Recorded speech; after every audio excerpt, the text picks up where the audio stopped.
Well,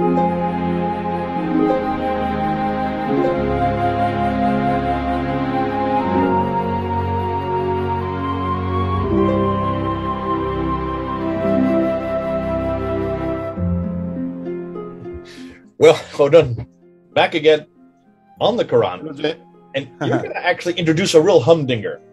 These are the kind of things that I get excited about, because one of the questions that has come up by a guy named Arunabha Ghosh concerns all these other teachings in the Quran that are other traditions that don't really follow in line with what we know the Quran to be, which suggests maybe they are interpolations that have been added at a later time. And you're going to do something, because I know where you're going to go with this. You're actually going to answer this, but you're also going to show it from two different verses in the Quran, two different chapters in the Quran, how that these interpolations actually destroy the cadence and destroy the structure of the very chapters that that are lifted out of Christian catechisms. So let me give you these are the kind of stuff we're waiting for. This is the kind of stuff, Odon, you can really be helpful with us, because this proves two different things. Not only is this lifted from another source, but there has been an interpolation that has been added at a later date. So you're going to show that there's a sequence in the evolution of these in this case, two different chapters, proving just how man-made this book is, and it is not eternal, and it does not come from Allah, and it doesn't come from Muhammad. It doesn't even come from Muslims. It actually comes from Christians. Okay, let me just introduce the question to you by Arunabha Ghosh, who says, what about other traditions found in the Quran, like wife beating or polygamy and sex slaves? What is the origin of such non-Judaism in Islam? Are these Iraqi traditions added much later during the Abbasid period? Over to you. Can't wait for you to give your response. So, in a sense, this relates to the patchwork issue we were talking about previously. But here we are doing a sort of, like in the Inception movie, we are going deeper. You see, there is a patchwork structure in the Quran. We already addressed this. The text is like made of bits, different bits sewn together. But when we really look into the bits, we also see that those bits are also patchwork. This is the second level of Inception. And this is a way to answer Arunabha Ghosh about those other traditions found in the Quran. I want here to show you what this very top-notch French scholar discovered with his students. His name is Guillaume Dye. Guillaume Dye is a very, very proficient, very top-notch Quranic scholar, French scholar. And with his students, he discovered that in Surah 23 and in Surah 70, there is an interpolation, a passage which allows sex with many wives and sex slaves, and that obviously, and this is very evident, it is an interpolation. It is something that has been added to a previous text, which was stricter, which was a Christian-like text. The best thing will be to look at the verses. Here we have them in the Quran Gateway website. This is QuranGateway.org, a website made by scholars for scholars to study the Quran. Here we have Surah 23 from verse 1 to verse 11.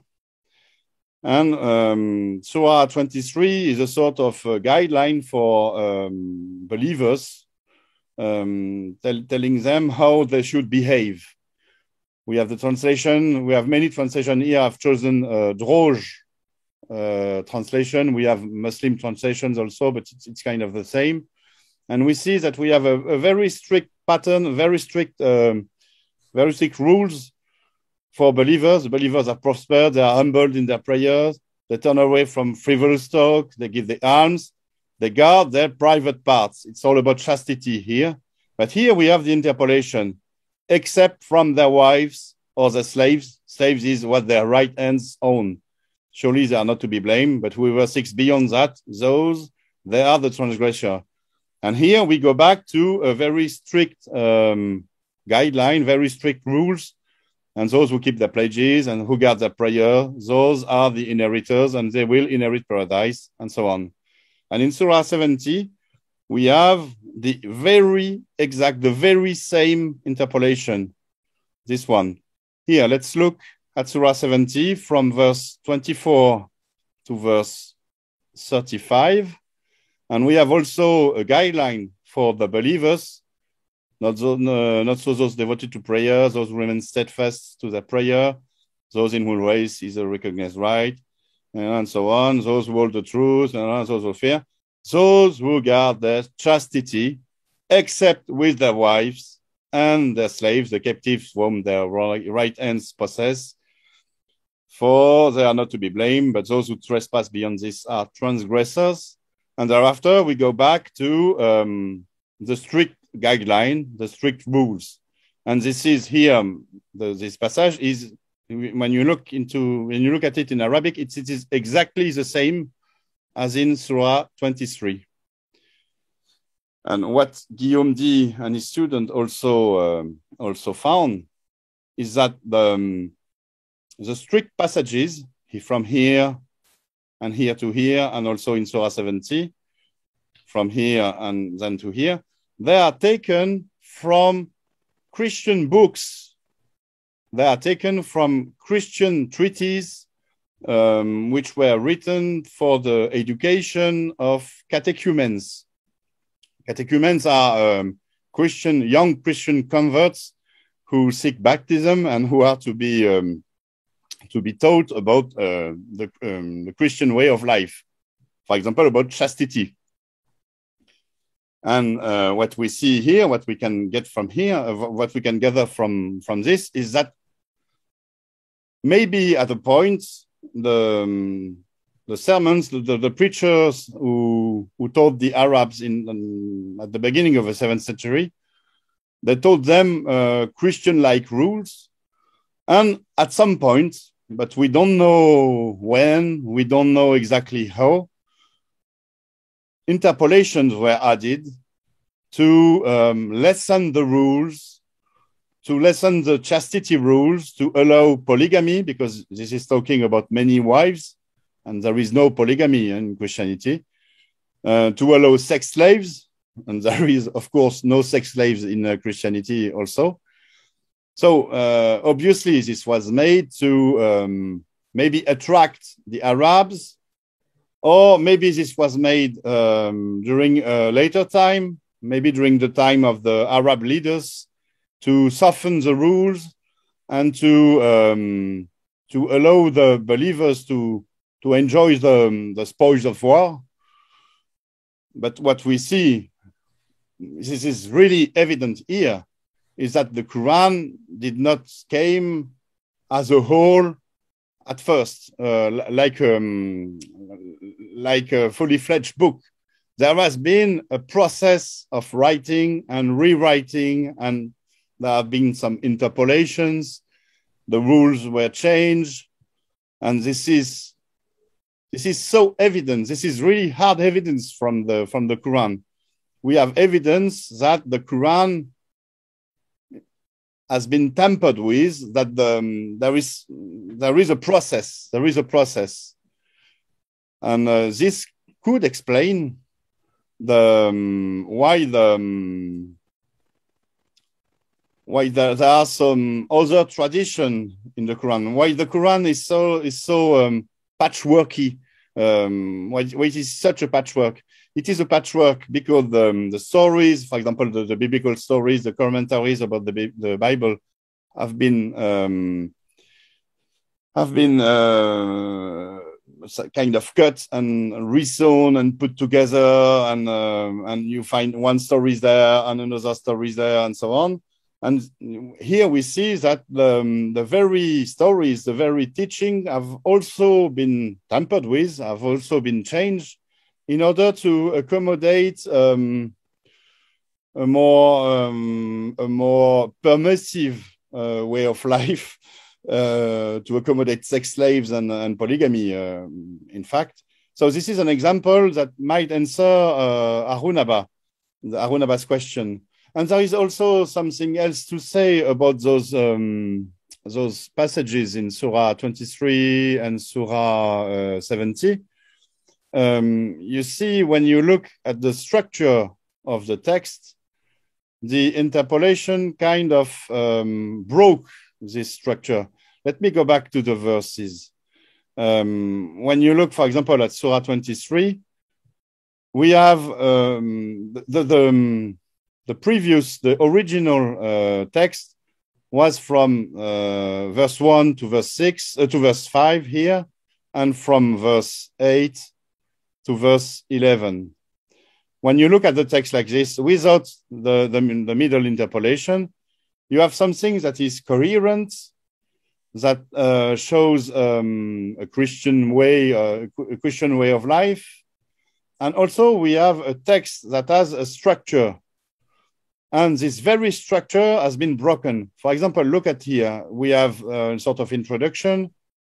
Qad aflaha al-mu'mina al-hadina fi salatim khashisuna.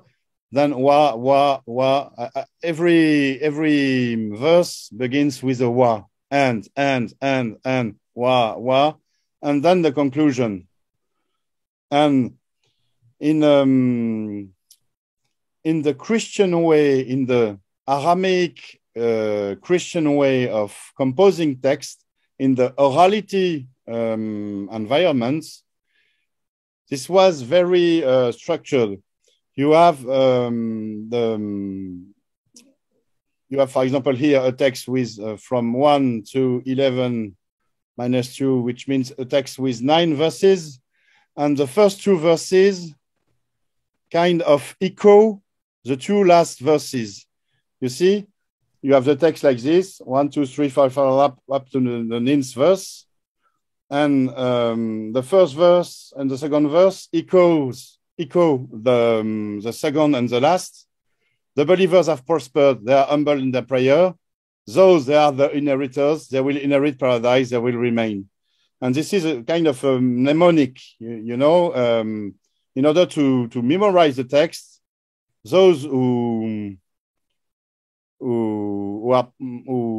abide by the orality tradition, they compose it like this. The first 2 parts, they go together, and thereafter it is much more easier to remember the other because they are all made the same. Wa ladina, wa ladina, wa ladina, wa ladina, wa ladina. And by adding this interpolation, you can see that the very structure of this passage has been broken. Mm-hmm. You can see those are not originals. There is no waladina. There was supposed to be a waladina. And everything is broken. And it is the same here with the verse 70. This is the same structure with ladina, waladina, and so on. And the structure is broken by the interpolation. This is what proficient scholar can gather out of the Quran. And this gives us clues and even evidence of the process which made the Quran into the Quran. You see, there were teachings, at first sermons, homilies, and they were very close to what we find in Christian treatises, Christian books.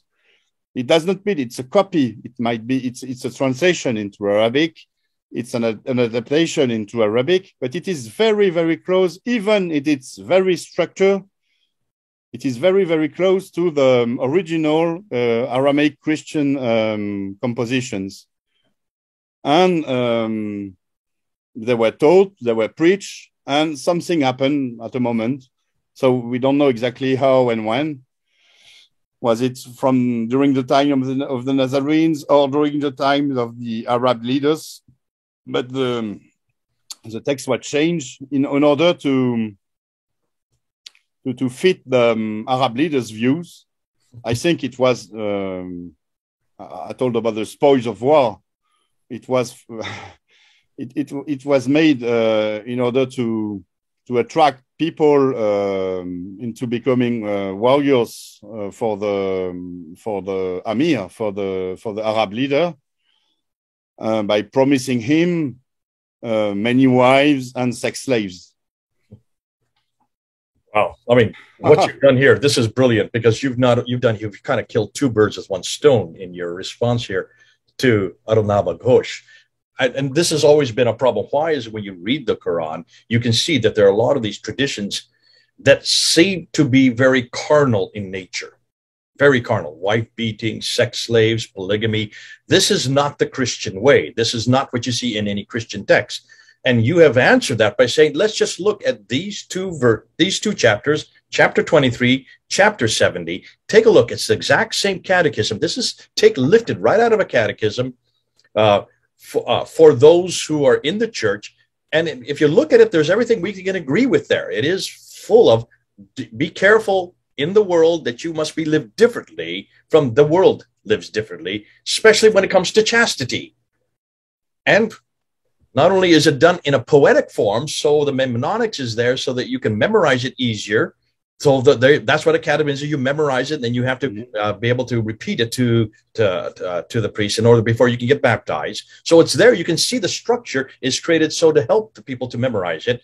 Suddenly, however, in the middle of it, boom, you have this interjection. Say, well, except the wives, plural, means more than one wife, and also those which your right hand possesses. And everybody knows that in Arabic, whenever it says right hand possesseth, that means sex slaves. These are women who you get in warfare, and you now possess them. That means these are concubines. So here captives. Right after the time, go ahead. It means captives. Captive slaves. It doesn't mean sex slaves, but in the context, we understand that it is about sex slaves. These are always sex slaves. And look at the context right after the reference on keep to your chastity, except your wives, plural, and that which your right hand possesses. Now that means sex slaves. So it just carnalizes what was pure. And it takes that which was holy and made to keep people from being impure and impurify it. It makes it absolutely almost dirty when you stop and think about it. And yet that does what you have said is this is interjected to appease the carnal mindset of many of the Arabs at that time, including the Amirs, who were probably practicing it very much themselves. They were having many concubines from their right hands of war, and they had also many wives, which was fascinating because that only shows that this is borrowed from those traditions, these catechisms, but it was been bastardized by the very people that borrowed them to then meet their own sexual needs. Wow, you hit two things simultaneously without even realizing it, proving once again that this is a book written by men and for men, to say, but for men who want as much promiscuity as possible. And I thank God that this is not something from my God or anything that I see in my scriptures. Thank God we're only to have one wife, and we are to have no sex slaves whatsoever. Now, we don't go to war to get sex slaves. And Jesus was very clear that you're only to have one wife and for life. So this has been great. You've been able to really answer Odon Ghosh, and you're also showing just how carnal the Quran is. God bless you. Thanks so much. These are the things we're looking for, and you're giving us some real gems here. This is Jay and Odon, 3,000 miles apart. Over and out.